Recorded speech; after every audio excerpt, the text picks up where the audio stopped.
Bonsoir, c'est encore moi. Alors, premièrement, les deux premiers tests et les deux plus faciles, la corrélation monotone et la corrélation linéaire, sont particulièrement simples. Particulièrement simples pour une simple raison, c'est que dans l'énoncé, vous pourrez littéralement lire monotone ou monotonement et linéaire ou bien sûr linéairement. Voilà. Si vous trouvez ces mots-là, c'est évident, c'est eux. Ils sont extrêmement simples à faire. C'est vraiment la base de la base. Bref, c'était les deux premiers tests. Deuxièmement, c'est fait à l'arrache, hein. Je suis désolé, j'ai pas eu le temps de faire un PowerPoint, travailler et tout. Je suis sur Paint, un fond blanc et puis la qualité est absolument atroce. Mais bon, on va devoir faire avec malheureusement. Donc pour les tests de probabilité, c'est beaucoup plus simple que ça en a l'air de savoir quand est-ce qu'il faut utiliser pi et pi 1, pi 2 et pi 0, du coup le pi historique. Le mot-clé que vous trouverez dans l'énoncé pour deviner que vous allez devoir utiliser pi, ça va être la présence d'un taux ou d'une fréquence ou un pourcentage, etc. Les trucs dans ces eaux-là. Concrètement, ce sera toujours des nombres qui se trouveront entre 0 et 1. Voilà, c'est comme des fréquences. Ça marche toujours comme ça. On peut aussi les trouver fatalement sous forme de fractions, tant que c'est en dessous de 1 et que c'est pas 0. Enfin, ça peut en théorie être 1 ou 0, mais ça ne peut pas être au-dessus de 1 ou en dessous de 0. Et donc, à partir de ces mots-là, vous pouvez deviner qu'on va utiliser pi, car pi représente un taux, une fréquence, un pourcentage, quoi que ce soit, ça représente ça. Maintenant, comment est-ce qu'on devine quand est-ce qu'il faut utiliser pi et pi 0 ou pi 1 et pi 2? Et en fait, c'est beaucoup plus simple que ça en a l'air. Pi versus pi 0, il y a une seule population. Pi 1, pi 2, ça fait deux populations. Bon, déjà, à partir de là, c'est pas très compliqué. Ensuite, dans le premier cas, pi 0, ça va vous être ce qu'on appelle le pi historique. Pourquoi est-ce qu'on appelle pi historique? On appelle pi historique puisqu'il s'agit d'une fréquence, d'un taux ou d'un pourcentage qui est passé. C'est vraiment c'est un pi qui est ancré dans le passé. Il ne peut pas changer. Vous n'avez pas besoin de le calculer. On va vous le donner brut généralement. Enfin, je dis généralement. Ça, on peut très bien ne pas vous le donner brut. On peut très bien vous dire que à l'époque, tard à l'époque, il y avait eu 40 blessés sur 200 personnes. Maintenant, il y en a que 20.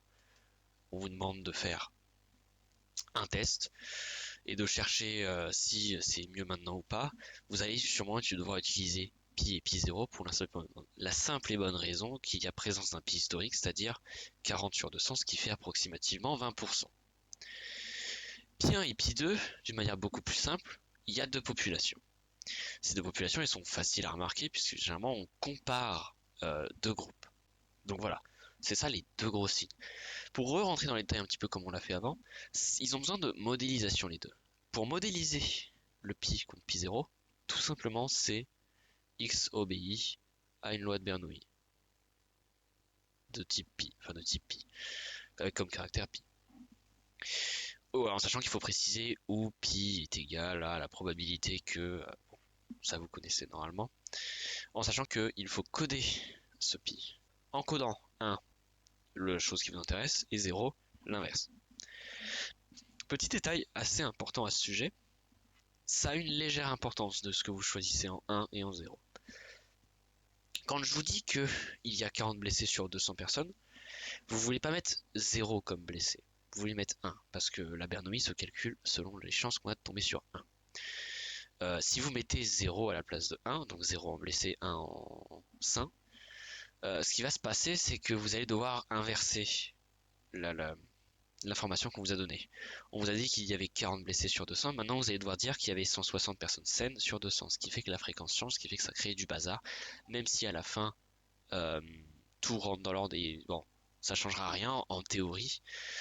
Monsieur Béchambre est, comme vous le savez, très très strict quand il s'agit de mettre un décor. Donc bon, je vous conseille de faire attention à ce genre de choses. C'est des détails assez importants. Et bien sûr, du coup, pour modéliser le test de probabilité avec pi 1 et pi 2, il s'agit de mettre x obéit à une Bernoulli pi 1, où pi 1 est égal à la probabilité que ta. Et enfin, y obéit à la Bernoulli pi 2. Je l'écris extrêmement mal, je suis désolé. Ou bien sûr, pi 2 est égal à, bon, même chose. Voilà.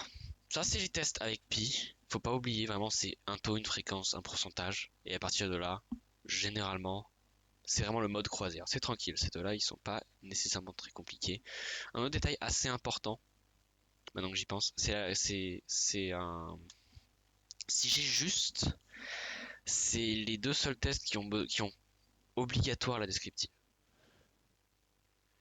Alors la descriptive, elle est un peu étrange dans les cours de Monsieur Véchamp, car en fait on ne définit jamais véritablement quand est-ce que vous êtes obligé de vous en servir et quand est-ce que c'est facultatif. C'est que dans ces cas-là où il est vraiment, vraiment obligatoire. Dans les autres cas, vous avez le droit de le mettre. Il est même conseillé de le mettre sur les autres tests, tout simplement pour prouver que s'il y a une erreur après, c'est sûrement juste une fausse de frappe sur Excel, ce qui n'est rien de grave et donc il retirera moins de points. Voilà, c'est un conseil qu'il a donné, vous le prenez pas, ça dépend à quel point est-ce que vous avez confiance en vos talents Excel. Dans le descriptif, qu'est-ce qu'on met? On met N, donc le nombre de personnes, et F, donc la fréquence en elle-même. En sachant que du coup, ici, N, dans l'exemple que j'avais donné, c'était 200, parce qu'il y avait 200 personnes, et F, c'était 0,2, donc 20%, parce qu'il y avait 40 morts ou blessés, je sais plus ce que j'avais dit, sur 200. Vous pouvez aussi mettre du coup 40 sur 200, en sachant que pour le rentrer sur Excel, il faudrait faire la formule égale 40 slash 200, et ça vous donnerait 0,2. Voilà, bref, peu importe. Et dans le cas de pi1, pi2, c'est la même chose en x2, c'est-à-dire il y a n1, n2 et f1, f2. F2, et voilà, F2, voilà. Et ça, c'est à peu près tout ce qui est spécial. Le reste, c'est relativement normal. En parlant de normal, les tests sur la normale sont des tests particulièrement plus chiants que le reste, pour la simple raison déjà qu'il y en a plus. Et aussi que ça commence à. Il y a beaucoup plus de variables qui entrent en jeu pour les détecter.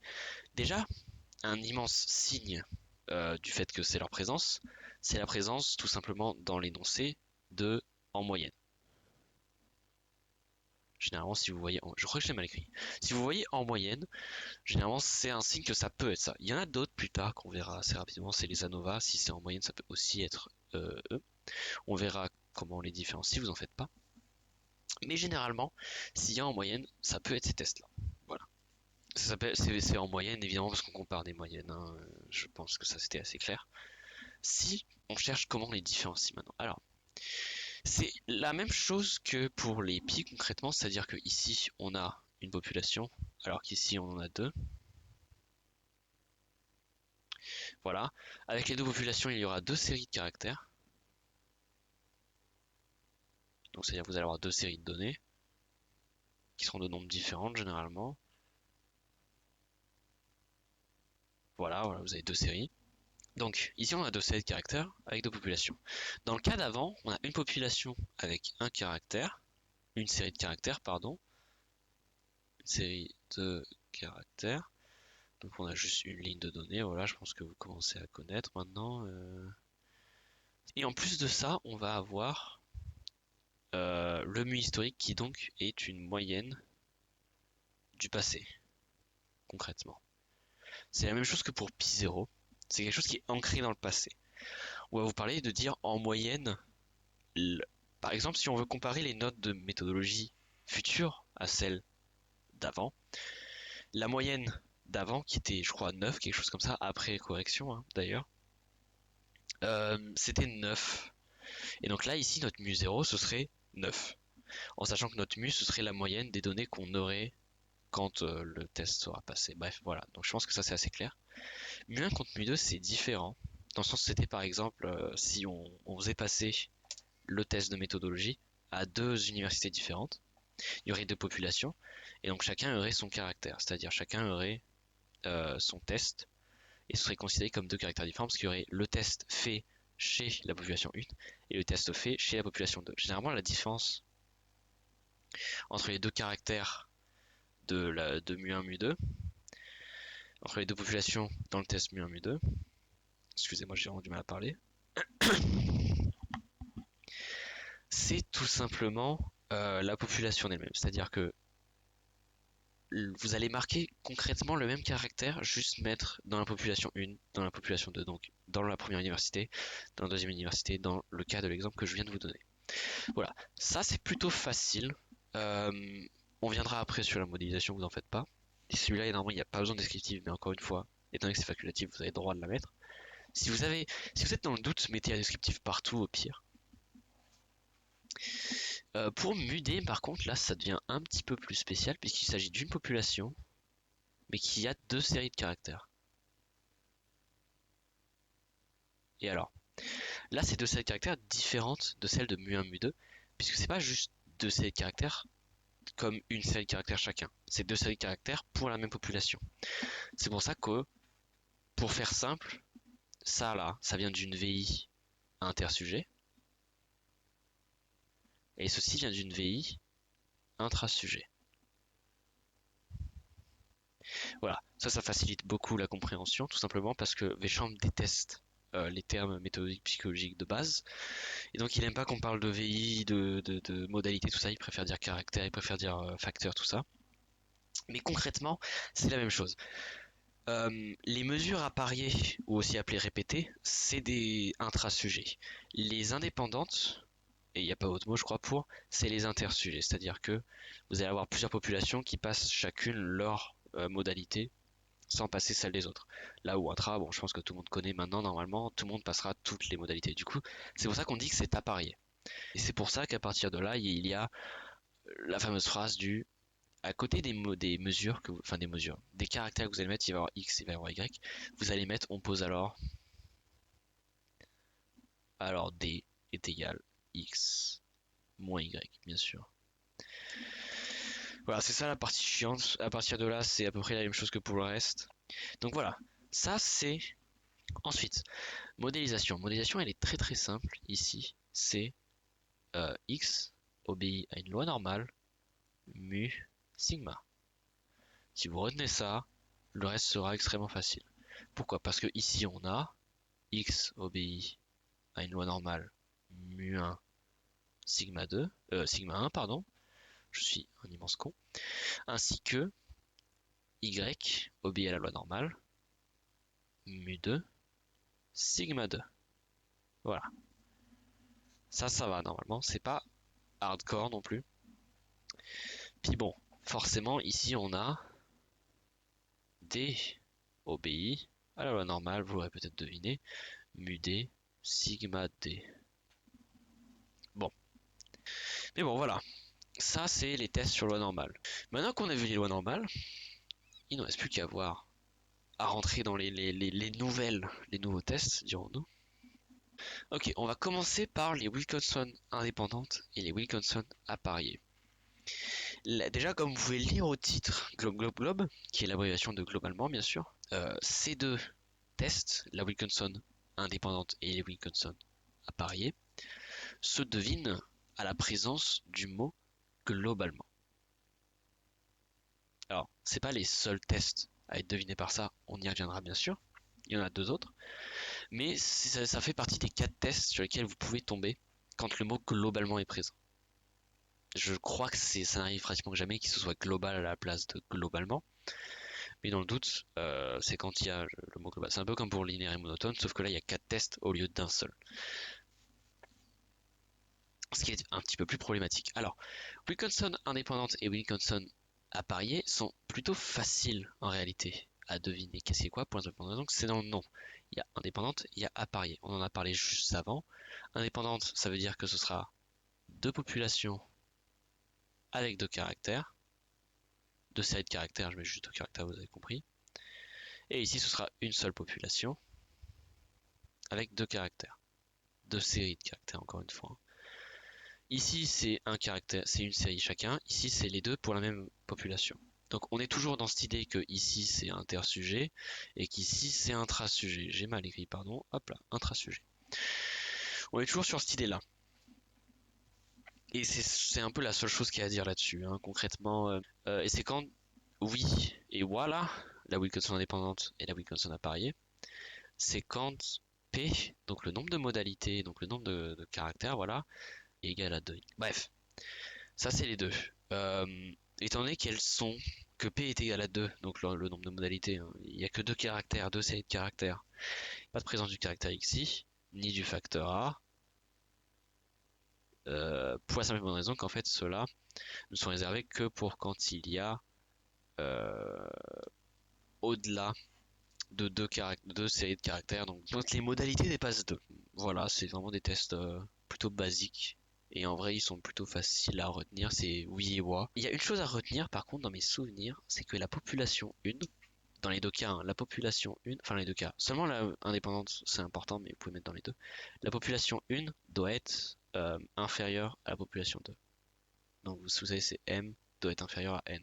Donc le nombre de personnes par la population 1 doit être inférieur au nombre de personnes dans la population 2. Sinon le test se fait un peu casser la gueule.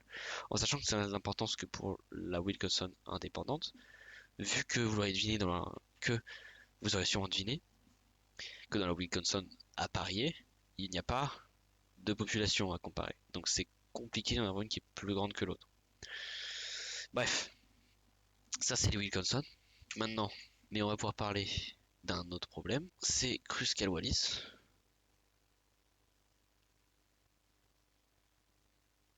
Et Feynman, littéralement l'autre fruit d'ailleurs. Alors, dans les globales, enfin les tests qui opèrent sous des lois globales, avec le fameux mot globalement dans l'énoncé, on retrouve deux autres tests, c'est-à-dire Kruskal-Wallis et Feynman. Alors maintenant, la différence entre les deux est la même qu'avec la Wilkinson indépendante et la Wilkinson appariée. Mais il y a un autre détail en plus à leur sujet, qui est le fait que ici P, comme je l'ai dit avant, est supérieur à 2. Alors, comment ça se voit? Eh ben, c'est très très simple. Pour Kruskal-Wallis, la population va être supérieure à 2, donc ça veut dire 3, ça veut dire 4, ça veut dire 5, voilà, je pense que vous avez compris. Et les caractères, bah, c'est pareil. Donc il y aura plus de 2 caractères. Je ne sais pas comment mettre caractère X. Xi, allez hop là, ça ne fait aucun sens hein, ce que je suis en train d'écrire. On va mettre caractère, voilà, ce sera plus simple. Il y aura plus de 2 caractères également. Ça implique toujours le même nombre, hein. Bon, vous savez compter jusqu'à 5 généralement. Je crois pas que ça puisse dépasser 9, mais ça m'étonnerait qu'on atteigne un tel nombre parce que ça mettrait 8 ans à être copié-collé sur Excel. Pour un peu aucune raison. Bref. Ok, voilà. Pour Feynman, c'est la même chose, sauf que la population reste égale à 1, du coup, vu que c'est apparié, vous vous en souvenez. Il n'y a qu'une seule population, mais les caractères dépassent 2. Donc ça implique toujours 3, 4, 5, 6. Bon, voilà, vous savez compter normalement. Vous savez compter au-dessus de 2. Ça ne peut pas dépasser 9, donc jusque-là, ça va normalement. Je vais repréciser, hein, du coup, ça c'est inter, ça c'est intra. Ça veut dire que ici les mesures sont répétées et ici elles sont indépendantes. Voilà, dans le code je vous marque là pour ceux qui préfèrent ces termes-là, histoire que ce soit plus clair. Ok, les ANOVA. La première, vous le reconnaissez, c'est une ANOVA avec un plan d'étude avec des mesures indépendantes. La deuxième, c'est une ANOVA avec des mesures répétées. Bon, ça jusque-là, je pense que tout le monde commence à comprendre. Les ANOVA, par contre, elles ne font pas partie des tests que l'on retrouve avec le mot globalement comparé aux c'est Kruskal-Wallis, Feynman et les Wilkinson. Ici, les ANOVA, elles sont retrouvées dans l'énoncé par en moyenne. Et alors vous allez me dire, on a déjà 3 tests à la base, donc là ça fait 5. Ça fait quand même beaucoup de tests qui sont définis par en moyenne. Et alors on va rentrer un peu plus dans le détail de comment est-ce qu'elles se distinguent de mu contre mu 0, de mu 1 contre mu 2 et de mu d. Et en fait c'est très très simple la manière dont elles se distinguent. Déjà elles se distinguent parce qu'il y en a une qui est avec des mesures répétées, indépendantes, ou inter du coup si vous voulez intersujet, et une autre avec des mesures répétées, ou intra-sujet. Bref, voilà. Donc déjà, c'est comme ça qu'on différencie les deux. Et ensuite, elles se différencient des mu, des tests de comparaison de moyenne avec mu, par le fait qu'il y a plus de modalités que deux, en fait. Comme pour Kruskal-Wallis et Feynman. C'est un peu la même chose. C'est la même différence qu'il y a entre Kruskal-Wallis et Feynman et les Wilkinson, qu'il y a entre les ANOVA et les tests avec les moyennes. C'est-à-dire que c'est juste le nombre qui compte de modalités. Ici, on aura plus de deux populations et en même temps plus de 2 caractères. Ici, on aura comme ça, c'est très très long. Ici, on aura une population comme toujours, mais avec bien sûr plus de caractères. Voilà. Et là, on vient de voir tous les tests. Voilà, c'est un résumé, une synthèse de tous les tests qu'on a vus. Maintenant, on va passer à la partie la plus importante. Pour conclure, pour en finir enfin, voici les 13 possibilités de sélection de tests à partir de l'énoncé. Alors, on va rapidement rentrer dedans. Donc déjà, si dans l'énoncé il y a marqué linéaire ou linéairement, vous avez deviné, c'est un test de corrélation linéaire.